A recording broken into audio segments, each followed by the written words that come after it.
दुर्गापुर वापस आता है, जहां उसे देख पूरा गांव खुशी से झूम उठता है।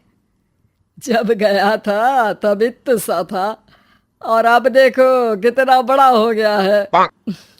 हाँ सरपंच जी, जब मैं गया था तब आप भी बहुत जवान थे और अब देखो कितने बूढ़े हो गए हैं आप। चलो चलो, बढ़िया है।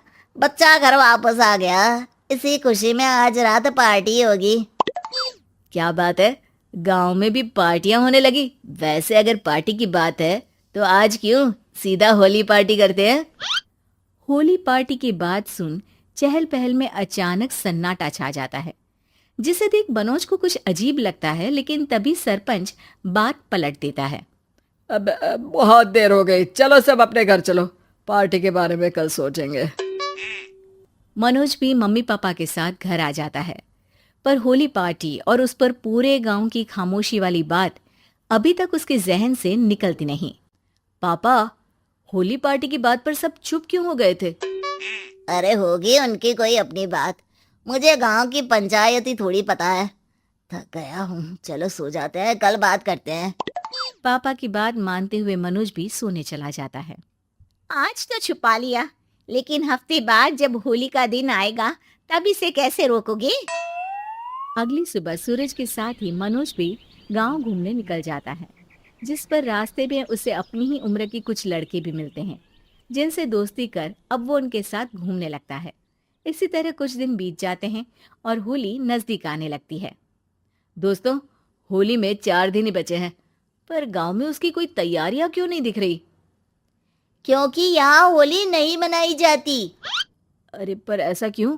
वो राजा भूषण। अरे तुम 4 दिन के लिए आए हो, क्या इतना सोच रहे हो? चलो कुछ खाने चलते हैं। इसी के साथ एक बार फिर होली की बात को टलते हुए देख मनोज को शक होने लगता है। वो घर पहुंचते ही इंटरनेट पर अपने गांव और राजा भूषण के बारे में जानकारी निकालने लगता है। क्या? मुझे आज तक ये नहीं पता था। ऐसा कैसे? किसी ने मुझे कुछ बताया क्यों नहीं?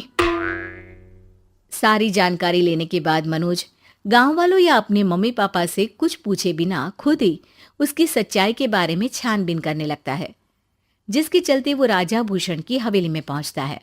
वाह, क्या हवेली है यार। पर क्या यहाँ सच में कोई भूत है? हेलो भूत जी, कोई है क्या?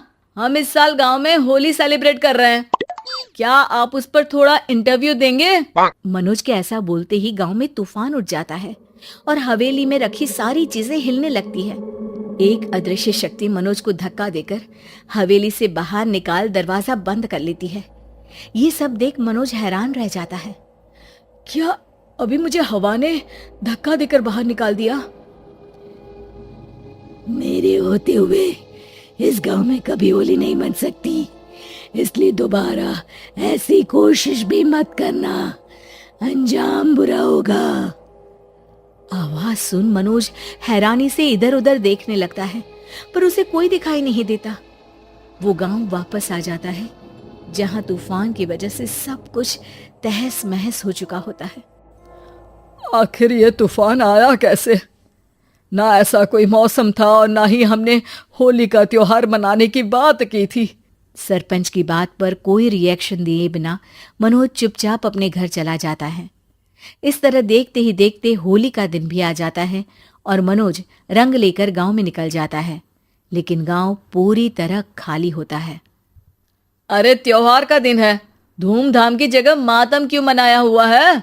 मनोज की आवाज सुन सब अपने घर की खिड़कियां खोल के घर के अंदर से ही उसे वापस जाने के लिए कहने लगते हैं, पर वो किसी की नहीं सुनता। तुझे पहले भी समझाया था, अगर होली खेलने की कोशिश भी की तो अच्छा नहीं होगा। अरे बात मान लो बेटा, तुम्हें सच नहीं पता। मुझे सब पता है। सालों पहले इस राजा ने एक अंधविश्वास फैलाया और आप लोग आज तक उसे मानते आ रहे हो। अरे बेटा, जब तुम पैदा भी नहीं हुए थे उससे भी बहुत पहले से इस गांव पर होली का श्राप है। अगर गांव में होली का त्योहार मनाया जाता है तो प्रलय आना पक्की बात होती है। राजा भूषण इस सब में नहीं मानते थे और त्योहार मनाने लगे, जिसके चलते होली वाले ही दिन पहले उनके बेटे की और फिर उनकी मृत्यु हो गई। तभी से गांव की रक्षा के लिए उनकी आत्मा उस हवेली में रह रही है। सबकी बातें सुन मनोज उलझन में पड़ जाता है। सोचना भी मत मनोज, अगर तुमने इस परंपरा को तोड़ने की कोशिश भी की तो उसका परिणाम इस गांव और गांव के लोगों के लिए अच्छा नहीं होगा। मुझे भी यकीन नहीं हो रहा कि आप लोग एक बेतुकी बात को मानकर सालों से रंगों के त्योहार को मातम की तरह मनाते आ रहे हो।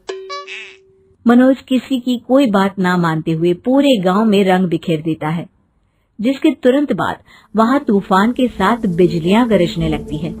अचानक मौसम में ऐसा बदलाव देख जहां मनोज कंफ्यूजन में आ जाता है, वहीं गांव वाले डर से सहम जाते हैं।